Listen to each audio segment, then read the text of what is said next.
Hustisya. Narinig ko ang sigaw ng bayan. Isang alingaw-ngaw na hindi nila kayang patahimikin. Nakatayo ako sa gitna ng nagkakaisang tinig, kasama ang libo-libong kamaong nakataas, mahigpit na nakakapit sa kanilang mga placard.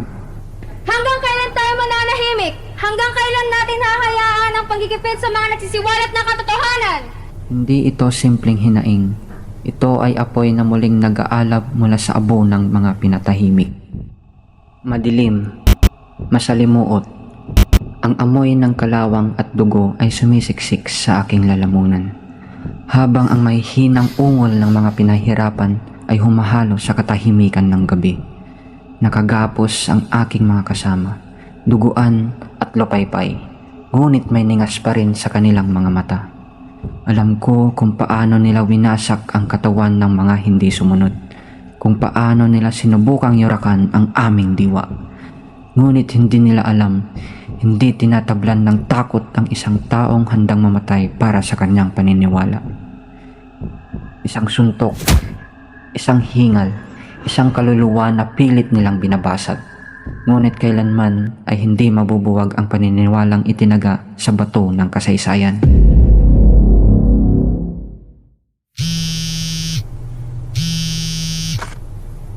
Hello? Jad, nabasa ko na yung artikulong pinasa mo. Alam mo, hindi ito obra. Bakit po? Pinapakita ko lang naman kung ano ang totoo. Hindi ba't yun ang trabaho natin bilang isang manunulat? Jad, hindi lahat ng katotohanan kailangang isulat. May mas mga bagay na hindi na dapat hinahalukay. O sige nga. Kung lahat na lang ng publisher ay takot, paano ang katotohanan? Paano ang hustisya? Alam mo, Jad, hindi kasi praktikal. Mahirap maglabas ng ganyang artikulo. Walang masyadong market. At walang masyadong resources. Sayang lang ang bayad dyan.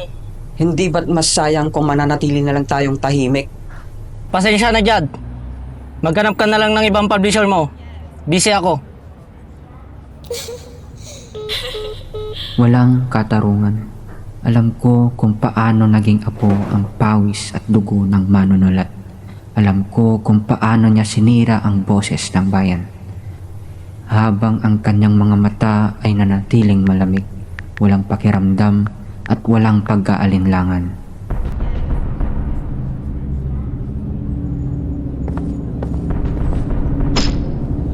Ngunit ang hindi niya naiintindihan. Hello? Nagawa mo na ba? Ang katotohanan ay hindi nasusunog. Ang ideya ay hindi namamatay. Sa bawat abo, may panibagong apoy na sisilang.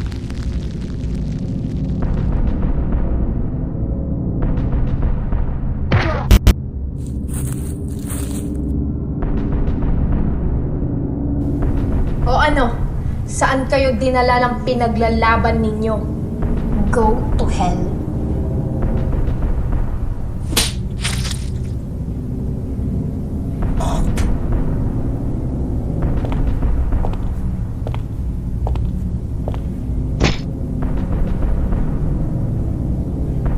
Sinasabi ko na nga ba?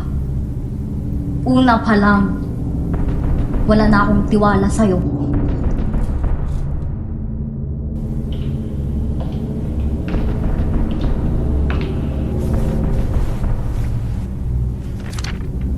Ang gobyernong tiwali ay may kamay na bakal. Ngunit sa dulo ng araw, bayan pa rin ang mananaig. Ang dami mong alam? Ikaw pasabugin ko kaya utak mo! Patayin mo man kami ngayon! Hinting-hindi mo mayalis ang dangal naming manunulat! Sino ang tunay na kaaway? Kami bang nagsisiwalat ng katotohanan o silang nagtatago sa dilim ng kasinungalingan?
Hindi ako ang una at alam kong hindi rin ako ang huli.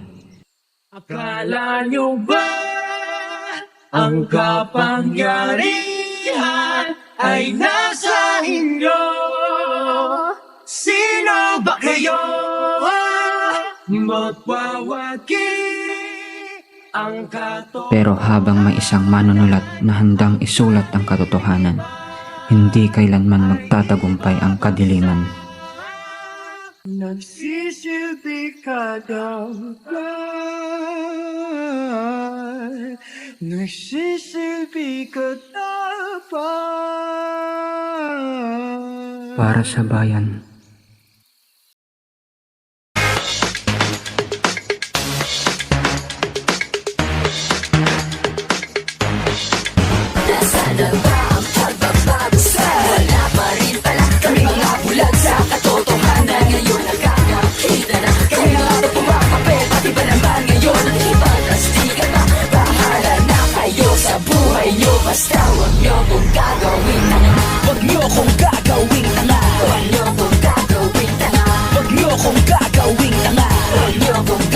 Ilang dekada na ba nakapagtataka na wala pa rin pagbabago ng pagkatagal na. Imbis na mataranta, aba nagbabalak pa pagtakpa na matagal ang halatang halata. Palakihan ng lote, paramihan ng kotse, para di mga mote, bayanihan ng korte. Mata pobre, talagang plastikan ng forte, natutulog sa pansitan ng sandigan ng korte. Sa